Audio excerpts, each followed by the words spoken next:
আসসালামু আলাইকুম এভরিওয়ান, কেমন আছেন আপনারা সবাই? আশা করছি আল্লাহর রহমতে অনেক ভালো আছেন। আমিও আলহামদুলিল্লাহ বেশ ভালো আছি। কাছে এবং দূরে, দেশ এবং দেশের বাহিরে যে যেখান থেকে আমার আজকের এই ভিডিওটি দেখছেন তাদের সবাইকে স্বাগতম। Welcome to my channel and welcome to my new blog video. তো আজ আমি কিন্তু অনেক দিন পর একটু মেশিনের কাজ করব ভাবছিলাম, তো যার জন্য মেশিনটা বের করেছি। আর দেখুন মেশিনের এই সাইডে কিন্তু অনেকখানি অংশ আর কি নষ্ট হয়ে গিয়েছে। আসলে এটা কিন্তু ঘুণে ধরেছে কাঠের যেহেতু, তো ভাবলাম এটা থেকেই কোনোভাবে রিপেয়ারিং করে কাজটা চালিয়ে যাই। তো এখন আমার এটা চেঞ্জ করার মতো সময় নেই, আর এটা অযথা চেঞ্জ করলে টাকাটা শুধু শুধু নষ্ট হবে। যে কয়দিন যায় যাক, এটা দিয়েই কাজ চালিয়ে যাই। আমি তো আর সবসময় মেশিনে বসি না, যার কারণে এটা আমাকে চেঞ্জ করতেই হবে। তো আমি এখানে বড় কস্টেপ না থাকার কারণে ছোট ছোট টেপি আর কি টুকরো টুকরো করে কেটে লাগিয়ে দিলাম। তো বেশ এখন আমার সুন্দরভাবে এটাতেই কাজ চলে যাবে। আর অনেক দিন পর যেহেতু মেশিনে বসছি, তো যার কারণে একটু তেল দিয়ে দিচ্ছি মেশিনে। আসলে মেশিনে তেল দিলে কিন্তু শব্দই হয় না, আর আমার মেশিনটা যেহেতু অনেক দিনের পুরনো, তো তার কারণে কিন্তু এটাতে তেল দেওয়ার কারণে একদমই খুবই কম সাউন্ডে আমার মেশিন চলে। তো আজ আমি এখানে একটা আফগানি স্টাইলে পাজামা বানাবো। এটা আমার ননদের সালোয়ার। তো এই সালোয়ারটি আসলে জলপাই কালার, এখানে হয়তো বা গ্রিনই বেশি ভাব দেখাচ্ছে, একদমই সবুজ বলে মনে হচ্ছে, তবে একটা কিন্তু একদমই গাঢ় জলপাই, যেটা আপনাদেরকে এর আগের ভিডিওতে দেখিয়েছিলাম। তো এটা কাটিং করাই ছিল, আজকে একটু সময় পেয়েছিলাম হাতে, যার কারণে ভাবলাম যে এটা একটু সেলাই করে নিই। তো আপনারা হয়তো বা যারা সেলাইয়ের কাজ জানেন মাপ দেখে বুঝে নিয়েছেন, ওইটা আমি পায়ের মোহরি যেটা বলেন সেটাই আর কি 13 ইঞ্চি লম্বাতে নিয়েছিলাম আর 3 ইঞ্চি চওড়া করে নিয়েছিলাম। আর এই পট্টিটার উপরে মোহরের যে পট্টিটা নিয়েছি, সেই পট্টিটার উপরে আমি এখানে নিচের সালোয়ারের ঝুল থেকে আর কি মোহরিটা সুন্দরভাবে কুচি দিয়ে নেব। আসলে এই স্টাইলের সালোয়ারগুলো কিন্তু দেখতে অনেক সুন্দর লাগে, আর পরেও কিন্তু বেশ আরামদায়কও হয়। আর আমার ননদটাকে আমি বলেছিলাম যে তোমার এই সালোয়ারটা আমি আমার মনের মতো করে বানিয়ে দেব। তো ও বলেছিল, ভাবি আপনার যেমন পছন্দ সেভাবেই দিন, আমার কোনো আপত্তি নেই। বাট আমি যেহেতু সময় কম পাই, সেজন্য কিন্তু অনেক দেরিতেই এটা আমি ওকে দিতে পারবো। আর ও এখন শ্বশুর বাড়িতে আছে, যার কারণে আমার কাজেরও তেমন চাপ নেই।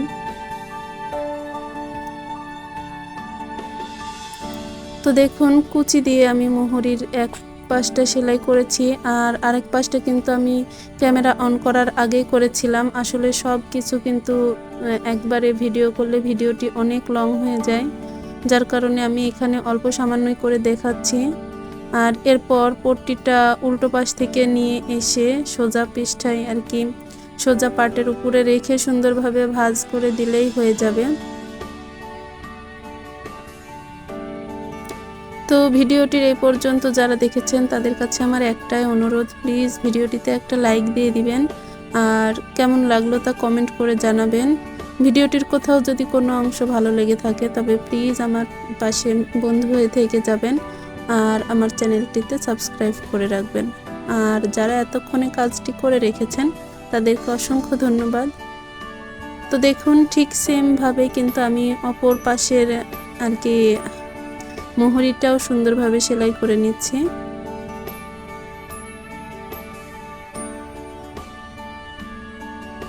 আসলে আমার মেশিনটার একটু সমস্যা থাকার কারণে বারবার সুতা কেটে যাচ্ছিল। আমি জানি না এটা কেন হচ্ছিল, তো এটার সমাধানটাও আমি জানি না। তো ভাবছি মেশিনটা একটু ডাক্তারের কাছে নিয়ে যাব ওটা আসলে ঠিক করার জন্য। কিন্তু আমার তো কাজের বেশি চাপ নেই, যার কারণে অল্প একটু কাজ আমি ধীরে সুস্থে করলে সুন্দরভাবেই হয়ে যায়। আর যখনই তাড়াহুড়ো করে করতে যাই তখনই দেখি সুতোটা বারবার কেটে কেটে যায়। তো আমি ভাবি আমার মেশিনটা হয়তো রিল্যাক্সে কাজ করার উপযোগী, বেশি চাপ সহ্য করতে পারে না। তো যাই হোক, এরপর কিন্তু নর্মাল সালোয়ার যেভাবে সেলাই করে আমি ঠিক সেভাবে এর হায়ার অংশটা নিয়ে নিচ্ছি। এখন এটার হাইটা সেলাই করে নিচ্ছি, আর এই হাইটা কিন্তু আমি 2বার সেলাই দিয়ে নিব, তা না হলে এখানকার অংশটাই বেশি ছিঁড়ে যাওয়ার সম্ভাবনা থাকে। আর 2বার সেলাই দিলে হয় কি এই হাইটা কিন্তু একদমই ছিঁড়ে যায় না, যার কারণে খুবই সুন্দর আরামদায়কভাবে পরা যায়। আর যারা স্বাস্থ্যবান তাদের জন্য এখানে কল্লি লাগিয়ে নিতে হয়। আমার ননদটা খুব একটা স্বাস্থ্যবান নয়, যার কারণে কিন্তু ওর জন্য কল্লির ব্যবস্থা করি নাই। তো আপনারা খেয়াল করলে বুঝতে পারবেন আমি এখানে বেশ কয়েকবার কিন্তু সুতাটা বদলে নিয়েছি, যার কারণে আমার খুবই বিরক্ত লাগছিল এটা সেলাই করতে। আর এই সুতাটা বদলানোর জন্য কিন্তু বারবার অনেক সময় লাগছিল আমার কাজটা কমপ্লিট করতে।